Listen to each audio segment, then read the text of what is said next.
ऐसे ही कल मुझे मेरे स्टूडेंट ने पूछा कि सर सांप को पसीना आता है क्या? अच्छा सवाल है, बहुत सिंपल सा भी सवाल है मगर बच्चों के डाउट क्लियर करना ही हमारा काम है। तो चलो मैं बताता हूँ पसीने का कॉन्सेप्ट क्या है और कोल्ड ब्लडेड और वार्म ब्लडेड का कॉन्सेप्ट क्या है। देखो जैसे मैं अपनी अगर बात करूं, तुम्हारी मेरी, हम मैमल्स है जिनके पास में मैमरी ग्लैंड होती है, उन्हें मैमल्स कहा जाता है।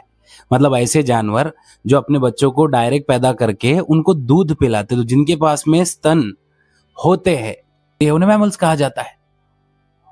तो दुनिया में जितने भी पक्षी है, बर्ड्स और हम मैमल्स, हम दोनों का मतलब बर्ड्स और मैमल्स का खून जो होता है वो वार्म ब्लडेड होता है, उन्हें ही एंडोथर्म्स कहा जाता है और तीसरा नाम उसका है होमियोथर्म्स। अब आप बोलेंगे सर ये समझ में नहीं आया, इसको अच्छे से एक्सप्लेन करो। जैसे मेरे को एक बात बताओ कि हमको हमारे बॉडी का जो तापमान रहता है, हमारे बॉडी का जो टेम्परेचर रहता है वो 37 डिग्री सेल्सियस होता है। फिर बाहर कितनी भी ठंडी रहने दो, बाहर कितनी भी गर्मी रहने दो, हम हमारा टेम्परेचर इतना ही रखेंगे, हम हमारा टेम्परेचर इतना ही मेंटेन करेंगे। इसे कहा जाता है होमियोथर्म्स। मतलब ऐसे animals, the animals who regulate their body temperature irrespective of the environment. मान लो सर्दियों का मौसम है, बाहर बहुत ज्यादा ठंडी है, तो हम हमारा बॉडी टेम्परेचर मेंटेन करने के लिए हम स्वेटर पहन लेंगे, हम शॉल ओढ़ लेंगे, या कभी हमने स्वेटर वगैरह नहीं पहना तो हम शिवरिंग करते, ओके, हम ठिठुरते हैं। तो उसके चलते हमारी बॉडी खुद गर्मी बना रही है। या फिर दूसरा कॉन्सेप्ट ले लो, जैसे कि आपने बहुत ज्यादा वर्कआउट किया, बहुत देर से आप रनिंग कर रहे हो, तो रनिंग करने के बाद में आपके बॉडी का टेम्परेचर बढ़ जाता है। तो बढ़ जाता है तो जैसे आप रुकते हो या भागते भी हो तो आपकी बॉडी स्वेट ग्लैंड्स ओपन हो जाते हैं और पसीना निकलना शुरू हो जाता है, क्योंकि पसीने का एक ही मिशन है कि आपकी जो गर्म बॉडी है उसको ठंडा करना है। तो पसीने का काम है टेम्परेचर को कूल डाउन कर देना।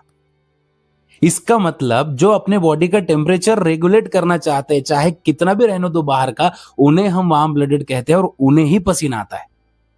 अब सांप की बात ले लो, मगरमच्छ की बात ले लो, इंसेक्ट की बात ले लो, मेंढक की बात ले लो, अरे ये सारे जानवर कोल्ड ब्लडेड है। कोल्ड ब्लडेड का मतलब होता है ये एक्टोथर्म्स है, ये पॉइक्यूलोथर्मिक एनिमल है। इसका मतलब क्या होता है कि अगर इन्हें गर्म करना है बॉडी को तो एक्टोथर्म्स, ये बाहरी गर्मी के ऊपर डिपेंड है। सांप को देखो, अगर सांप को और मगरमच्छ को गर्मी चाहिए तो वो क्या करते हैं, वो बॉडी का टेम्परेचर मेंटेन नहीं कर सकते, तो वो क्या करते हैं ऐसे वक्त, वो सीधे सीधे सन बास्किंग करते हैं, धूप में चले जाते हैं। अगर उन्हें बॉडी को ठंडा रखना है तो या तो पानी में चले जाएंगे या छाव में चले जाएंगे। अगर वो खुद को गर्म करना चाहे तो भी वो बाहरी चीजों पर डिपेंड है, अगर खुद को ठंडा करना चाहे तो भी बाहरी चीजों पर डिपेंड है। तो ऐसे में पसीना बनाने का सवाल ही नहीं आता ना। इसका मतलब सिंपल सा लॉजिक है कि जो कोल्ड ब्लडेड है वो पसीना बना ही नहीं सकते। अब सांप का कॉन्सेप्ट कैसा है? सांप है कोल्ड ब्लडेड। अगर उसको टेम्परेचर मेंटेन भी करना है खुद का तो वो खुद से नहीं कर सकता है। तो अगर उसे गर्मी चाहिए तो वो धूप सेकेगा, अगर उसे ठंडी चाहिए तो पानी में चले जाएगा या फिर छाव में बैठेगा। तो ऐसे इसमें वो खुद का टेम्परेचर खुद से नहीं मेंटेन कर सकता है, उसको बाहरी चीजों पे डिपेंड रहना है। तो फिर अब तुम ही बताओ उसको पसीना कैसे आ सकता है? इतना ही सिंपल उसका जवाब है। तो याद रखना, जैसा देश वैसा भेष, बाहर का एनवायरनमेंट जैसा है खुद का वैसा टेम्परेचर हो गया। इसे कहते हैं कोल्ड ब्लडेड या पॉइक्यूलोथर्म्स या एक्टोथर्म्स। एक्टो का मतलब बाहर, थर्म मतलब टेम्परेचर। और हमारी बात ले लो और पक्षियों की बात ले लो कि बाहर कैसा भी रहने दो, हम हमारा टेम्परेचर एक ही रखेंगे। तुम किसी बर्फीली जगह चले जाओ या फिर किसी डेजर्ट में चले जाओ, तापमान तुम्हारी बॉडी का उतना ही रहेगा, 37 degree, irrespective of the environment. तो रेगिस्तान में जाओगे तो पसीना आएगा, कश्मीर में जाओगे या बर्फीली जगह पे जाओगे तो आपकी बॉडी ऐसे शिवर करेंगे। तो दोनों भी कंडीशन में आप 37 ही मेंटेन करना चाहते हो। इतना सिंपल ये कंसेप्ट है।